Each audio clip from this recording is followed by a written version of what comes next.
Charam International TV, bonjour. Bienvenue à ce premier numéro de votre émission Les Échos de la thérapie. Aujourd'hui, nous allons parler des dispositions pour mettre l'année 2024 sous le signe de l'abondance et de la prospérité.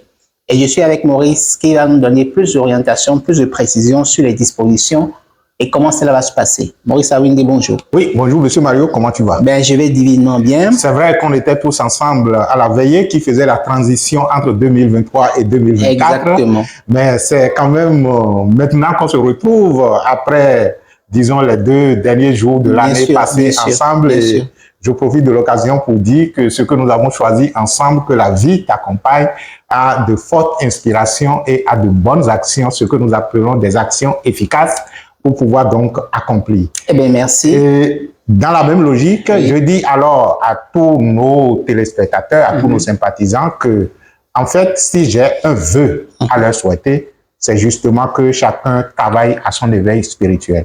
Que chacun travaille à son éveil spirituel et que chacun retrouve sa connexion avec l'inspiration divine et que de l'inspiration divine, il puisse poser les bonnes actions qu'il faut. Parce qu'il n'y a rien d'idiot que de penser qu'une fois que quelqu'un vous souhaite les vœux, ou bien une fois que vous souhaitez les vœux, que cela va se passer. Oui. Nous sommes dans un monde d'action, un monde de résultats. Et le résultat exige de vous des actions.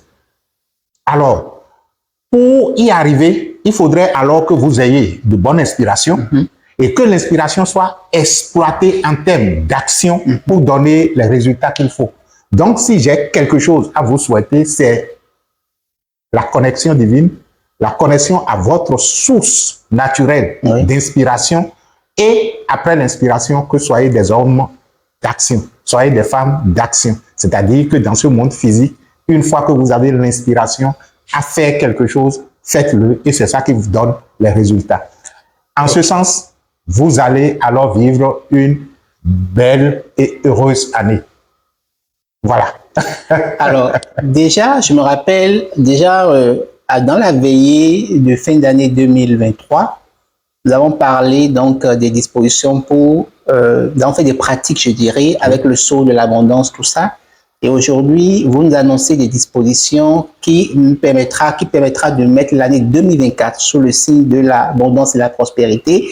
Est-ce la même chose? Est-ce une continuité? Expliquez-nous un peu, on veut comprendre. Ah oui, et justement que cette émission, c'est vous annoncer est-ce que je vais dire une bonne nouvelle? Bon, une nouvelle de toutes les façons. Okay. Nous voudrions tout simplement que vous qui êtes sur la chaîne Charam International TV, que vous soyez avec nous le premier dimanche de l'année, qui est le dimanche prochain.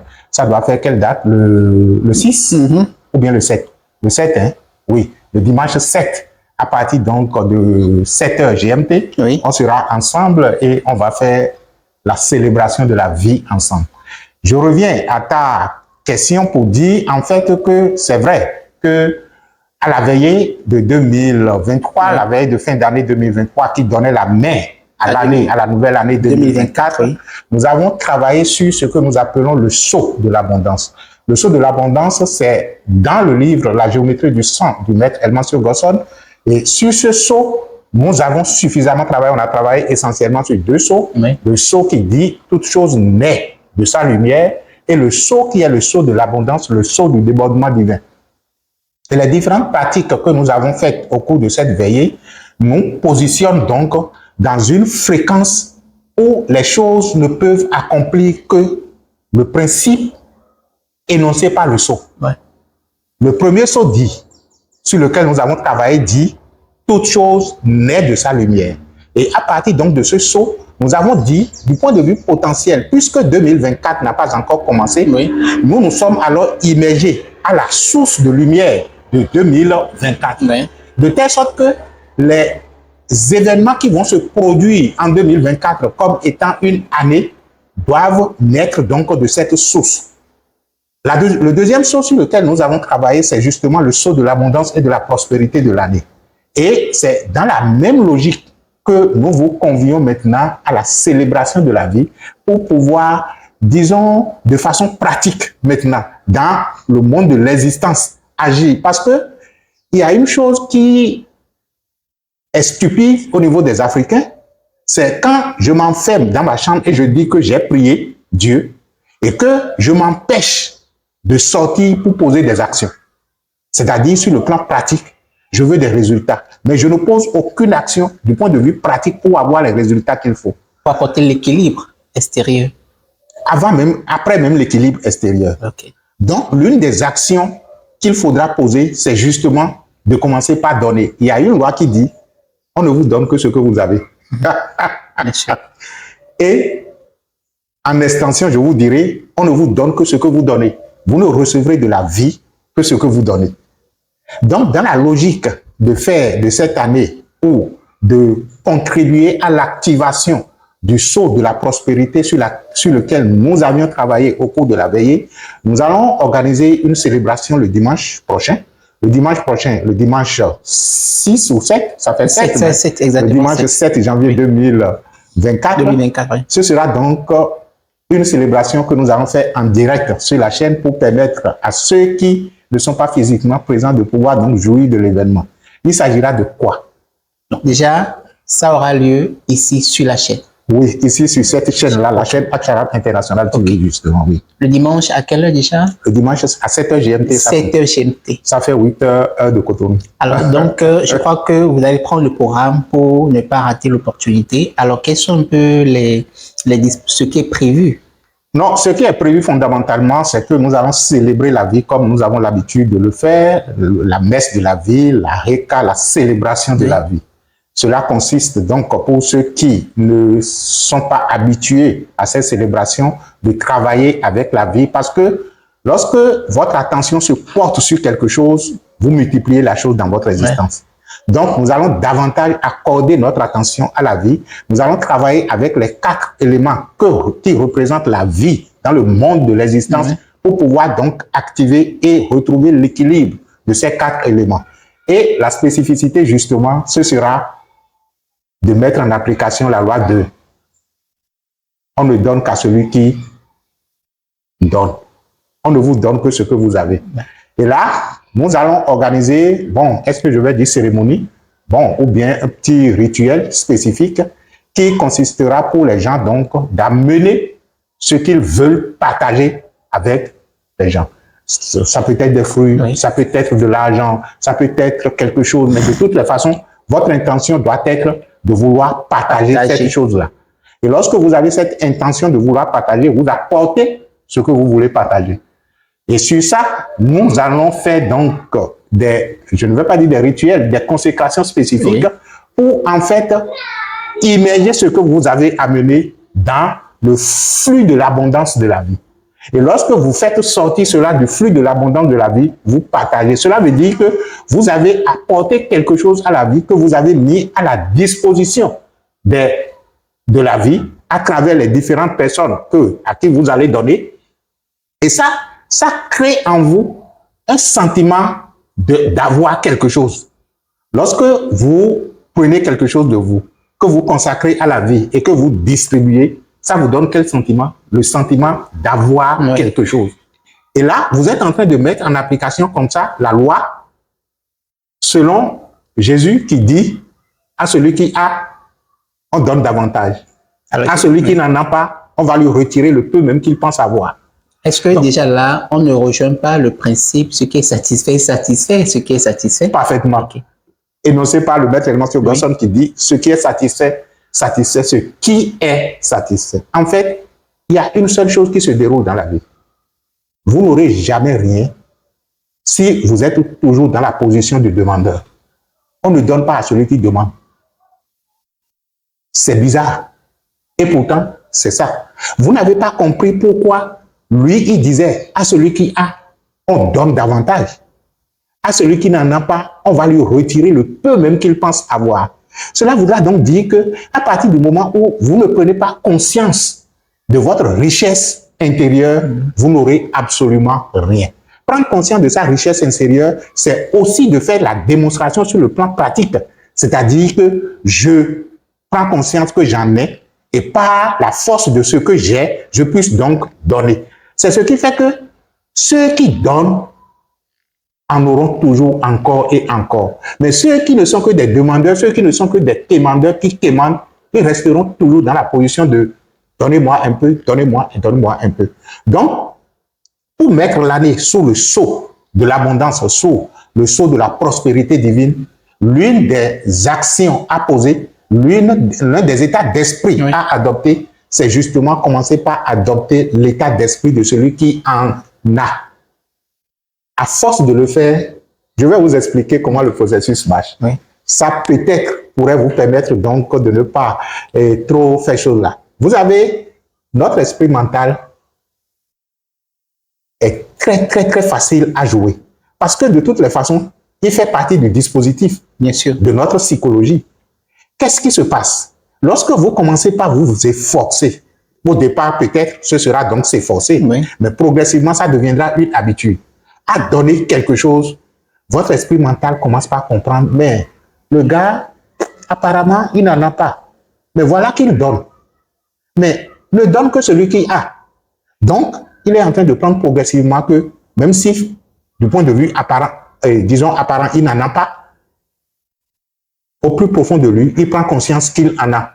Vous commencez par rejoindre alors le principe de Jésus qui dit, à celui qui en a, on donnera davantage. Et c'est dans ce sens que la vie commence donc par mettre les choses à donner à votre disposition. Et si la vie vous met, c'est-à-dire c'est comme, bon, vous décidez de donner quelque chose et vous commencez par faire des simulations jusqu'à ce que votre esprit mental soit convaincu que vous avez véritablement envie de donner. Oui. La vie vous met à disposition à donner. Mais avant de donner, ça passe d'abord par toi, non? Donc, tu auras le temps donc de laver la main avant de pouvoir donc.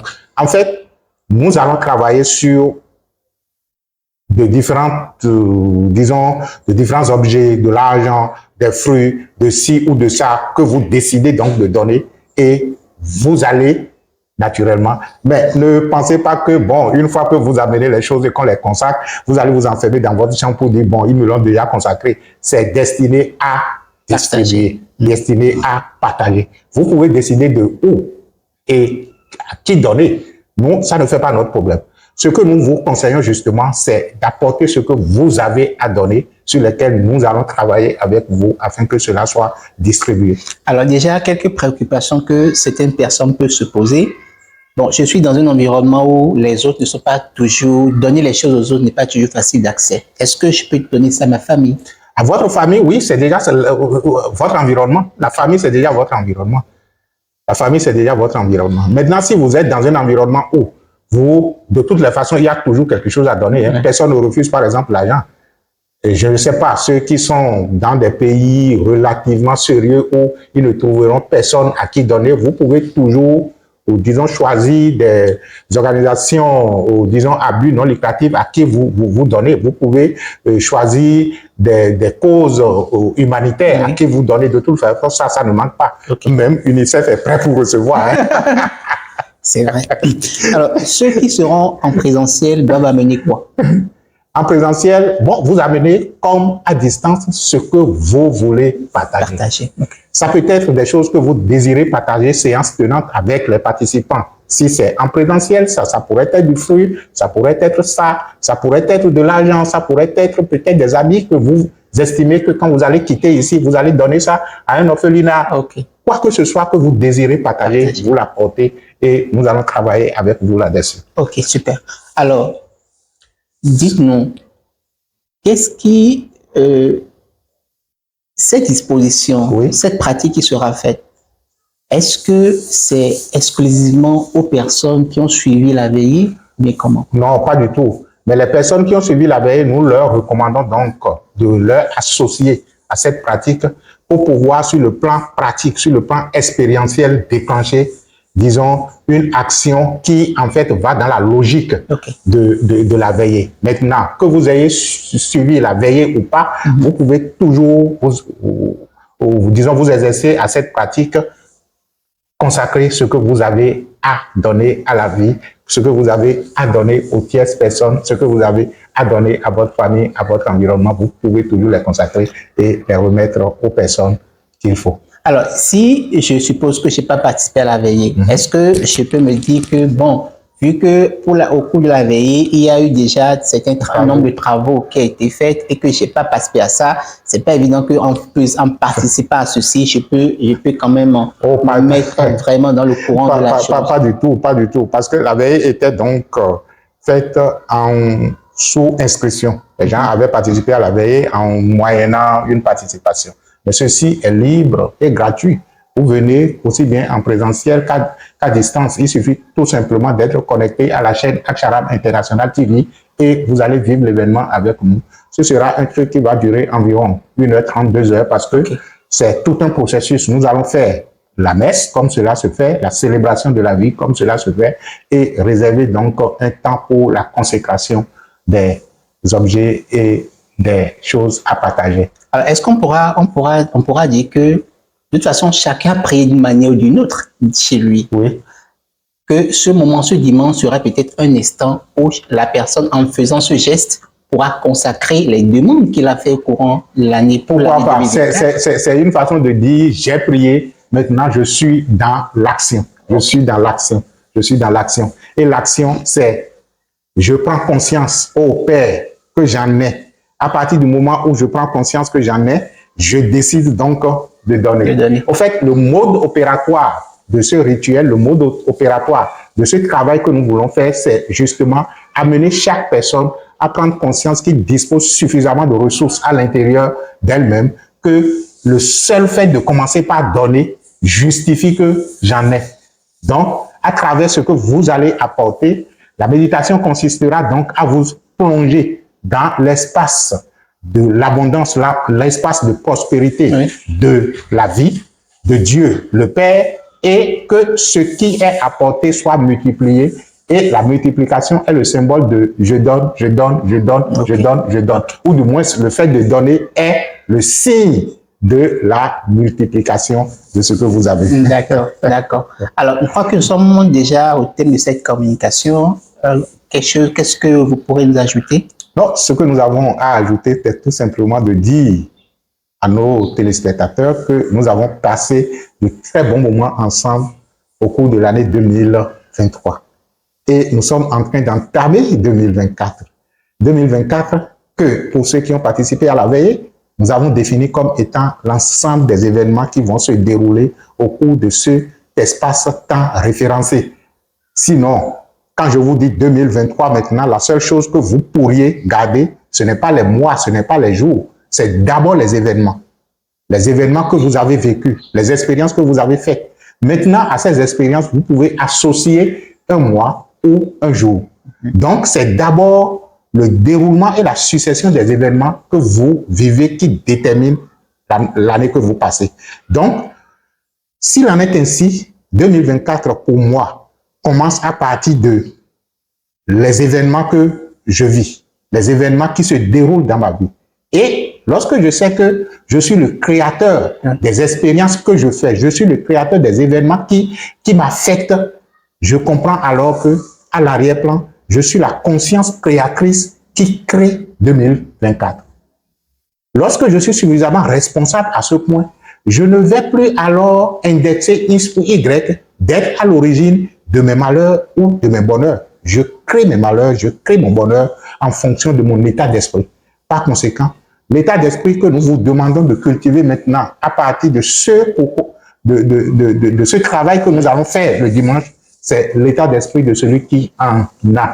Et comme à celui qui en a, on donne davantage, on m'en donnera davantage. Mais si vous continuez toujours à être dans un état d'esprit de celui qui n'en a pas, celui qui n'en a pas, le peu même que vous pensez avoir, on va vous le retirer. Donc, que vous soyez avec nous ou pas, cultivez un état d'esprit de celui qui en a. Et l'état d'esprit de celui qui en a, c'est celui qui est prêt à donner. C'est celui qui donne. C'est celui qui fait œuvre de don. Ce que nous avons de plus, que nous estimons avoir, c'est ce que nous vous donnons. Nous contribuons déjà à votre éveil au principe de la vie. Et si cet éveil vous apporte quelque chose, ok, d'accord. Vous pouvez prendre la responsabilité spirituelle de partager cette vidéo avec d'autres personnes que vous estimez être de de bon pour vous. Alors, merci pour votre présence tout au long de cette communication. Nous allons laisser quand même dans la description le communiqué de la messe Oui, dimanche, des abeilles de pour que dimanche. vous puissiez avoir les autres détails sur le programme. Et je vous invite aussi à liker, à partager la vidéo. Et rendez-vous pour la prochaine fois. Merci. Que les bénédictions soient. Que la bénédiction soit.